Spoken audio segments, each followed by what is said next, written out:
Kita kunjungan ke beberapa stand, ini juga termasuk salah satu yang kreatif bagus. Ini kombinasi antara batik khas Baduy, tenun Baduy, plus dengan kerajinan anyaman bambu, plus dengan kulit dari sapi. Ini perbedaannya, biasanya pelaku UMKM itu mereka adalah usaha perorangan dan mereka nggak punya badan usaha. Nah, dengan mereka bergabung di koperasi, mereka tidak lagi menjadi usaha perorangan, tapi menjadi usaha kolektif dan mereka sudah punya badan usaha. Ketika mereka sudah menjadi anggota koperasi, kami di Kementerian Koperasi akan membantu permodalan, manajemen, pendampingan, inkubasi dan lain sebagainya supaya mereka naik kelas UMKM-nya gitu. Luar biasa bersama dengan Jamintel.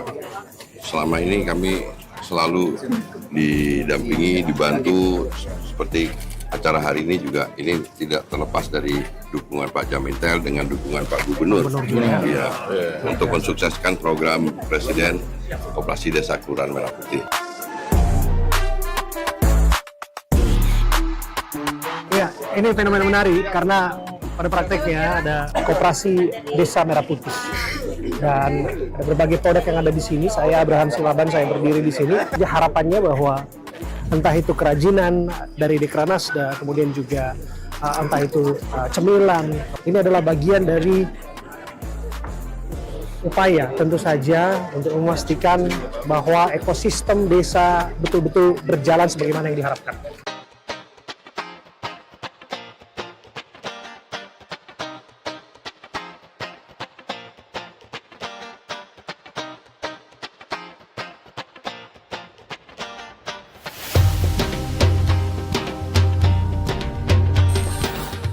Sobat, hari ini istimewa.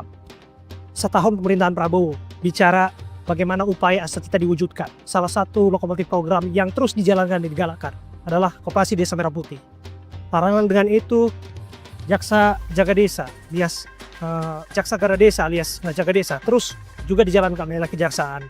Ini terus dilakukan. Kita lihat ada Pak Jamintel di sini, Prof. Ridamanto Fani, dan juga ada Menteri Koperasi. Bagaimana Pak Menteri menjelaskan kegiatan hari ini linear dengan upaya perwujudan asetnya Pak Presiden setahun pemerintahan Pak Prabowo?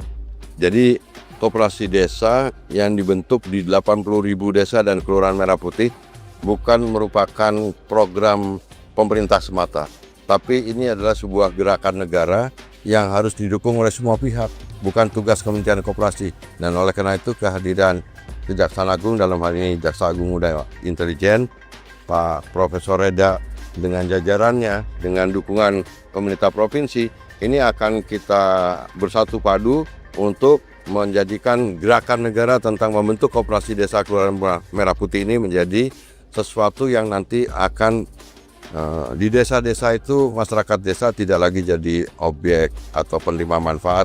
Mereka harus jadi subjek pelaku ekonomi.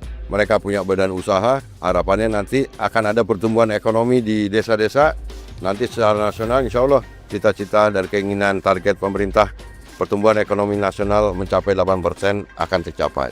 Kucuran 3 miliar per koperasi kapan diwujudkan? Sudah besok saya bersama dengan Pak Panglima TNI dengan beberapa menteri melakukan pencanangan untuk dimulainya proses pembangunan fisik gudang-gudang dan gerai-gerai, karena Presiden ingin ada standarisasi gudang-gudang dan gerai-gerai yang baik, yang bagus. Kemudian nanti akan diberikan sarana pendukung dan lain sebagainya. Operasionalisasinya nanti dibantu dengan modul-modul pelatihan yang sudah kita siapkan dari Kementerian Koperasi dan model-model bisnisnya yang melibatkan BUMN dan swasta. Dan tentu yang tidak kalah pentingnya adalah proses mitigasi resiko dan pengawasan. Dan oleh karena itu kami sangat berterima kasih kepada pihak Kejaksaan Agung, dalam hal ini Pak Jamintel, yang memberikan aplikasi Jaga Desa untuk bisa digunakan sebagai alat monitoring dari Koperasi Desa. Setahun pemerintahan Pak Prabowo, bagaimana Anda menilai progres dari Koperasi Desa Merah Putih? Apakah kemudian sesuai dengan yang diharapkan, sesuai dengan yang di tiket? Ini membangun baru. 80.000 koperasi desa Kelurahan Merah Putih legalitasnya dari bulan Maret sampai dengan Juli alhamdulillah telah terbentuk. Dari bulan Juli sampai dengan Oktober kami memang harus merampungkan beberapa relaksasi, regulasi-regulasi dan penyiapan SDM dan lain sebagainya, termasuk Bimtek yang seperti ini. Tapi nanti setelah Oktober dimulai pembangunan fisik gudang gerai, itu langsung dilaksanakan secara bertahap operasionalisasinya. Dan kita akan lihat nanti manfaat sebesar apa kepada masyarakat itu ketika sudah operasionalisasi. Tapi yang kami yakin dari apa yang menjadi cita-cita Presiden, bahwa sekarang desa adalah menjadi kekuatan. Dan saya rasa kami setuju dengan itu dan membangun Indonesia. Dan ada koperasinya. Jadi ini adalah semangat Presiden untuk menjalankan kembali amanat konstitusi yang selama ini agak kelupaan oleh kita semua. Ini amanat Undang-Undang 45, amanat pasal 33, amanatnya para pendiri bangsa kembali kepada Sokoguru perekonomian nasional. Mengenai skema pembiayaannya itu dikembalikan ke Danantara, betul? Dipinjamkan dulu dari Danantara melalui Bank Himbara, kemudian dibangunkan gudang gerai karena bangunan fisik ini penting, tetapi nanti bangunan fisik, gudang dan gerai-gerai itu akan kembali menjadi milik desa. Dan nanti kegiatan operasional dari Koperasi Desa Kelurahan Merah Putih ketika mendapatkan untung ada imbal jasa 20% yang akan menambah dana desa. Jadi insya Allah kita akan yakin. Pak Jamindel, bagaimana menjawab Pak bahwa Koperasi Desa Merah Putih ternyata linear juga dengan program Jaga Desa, Pak? Iya, karena kan memang fokus kita kan di Jaga Desa. Ternyata di desa itu punya aset, yaitu namanya Koperasi Merah Putih. Ya, sekali mendayung 2-3 pulau terlampaui. Nah, kita dukung program Presiden Republik Indonesia untuk menuju Indonesia sejahtera. Oke, tantangannya akan seperti apa, Pak? Ketika kemudian kerjasama dengan Kementerian Desa dan kali ini kemudian menggalakkan kerjasama dengan Kementerian Koperasi untuk menjangkau, ini sudah lebih hampir 10 provinsi ya Pak ya, menggalakkan Jaga Desa. Ya, itu kan kolaborasi memang kan dari satu daerah ke daerah lainnya beda, oleh karena itu perlu treatment yang khusus lah. Nah, makanya kita datang ke lokasi itu cuma provinsi by provinsi supaya semuanya bisa memiliki pengetahuan yang sama bagaimana cara berkolaborasi dengan baik dan benar. Mengenai skema pembiayaan tadi Pak, 3 miliar itu angka yang nggak sedikit. Pak Freda, bagaimana Prof. Freda melihat bahwa perlu kemudian monitoring untuk memastikan bahwa upaya pembiayaan itu tepat sasaran? Nah, makanya tadi itu dari sejak pembuatan Inpresnya kami hadir. Ya kan? Iya. Juga itu semua kegiatan yang ada di koperasi kan sudah ada di aplikasi kita. Jadi akhirnya semua input yang ada di dalam data-data yang ada di Kementerian Koperasi ada juga di data kami. Jadi itu akan memudahkan kami untuk melakukan mitigasi.